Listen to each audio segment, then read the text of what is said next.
Hello, it's good to be with you again as we're looking at 1 Peter chapter 3.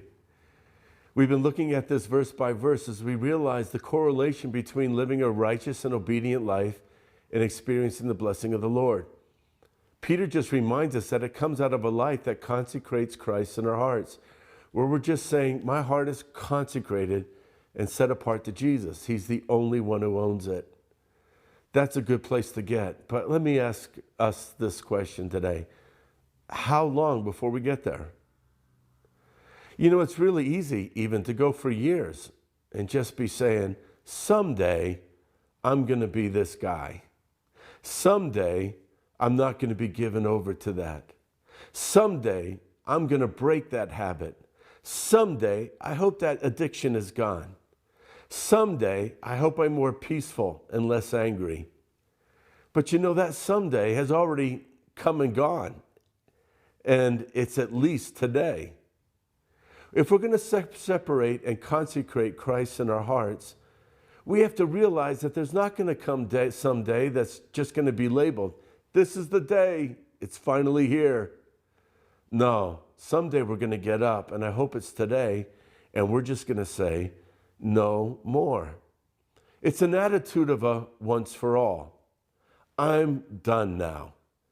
We find out that people talk about that as being hitting the bottom. Maybe that's what it is. But, you know, I think only when we're being really foolish do we have to hit the bottom before we resolve to do the right thing. A wise man doesn't need to hit the bottom. He just says, now's the day to make a change. So Peter addresses that because Jesus is our example. 1 Peter 3:18. For Christ also died for sins, once for all, the just for the unjust, in order that he might bring us to God, having been put to death in the flesh, but made alive in the spirit. So Peter is just saying, Jesus made a decision. I am here to conquer sin. He, because he's the Son of God, didn't need to conquer it in himself. So he conquered it for us. But you and I, we're called to conquer it in ourselves. And we have to come to the day where we finally say, this is it. Once for all, I've died to sin. I'm done, Lord. Now, that doesn't mean that we can expect that we can do it on our own. We're going to need the help of the Holy Spirit. But the Holy Spirit is not going to be able to help us until we get to that point where we say, okay, I'm set apart. I'm resolved. I'm going to die to this sin once and for all.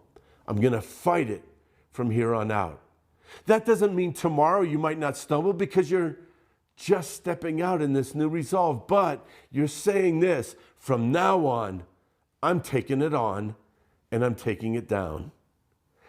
That's what Christ did for me. He defeated sin in the flesh of mankind, so that mankind could become alive in the Spirit. Until I crucify the flesh, I'm not going to find the power of the Holy Spirit. Today, with you, I say, God, enough is enough. Once for all, I'm setting Christ aside.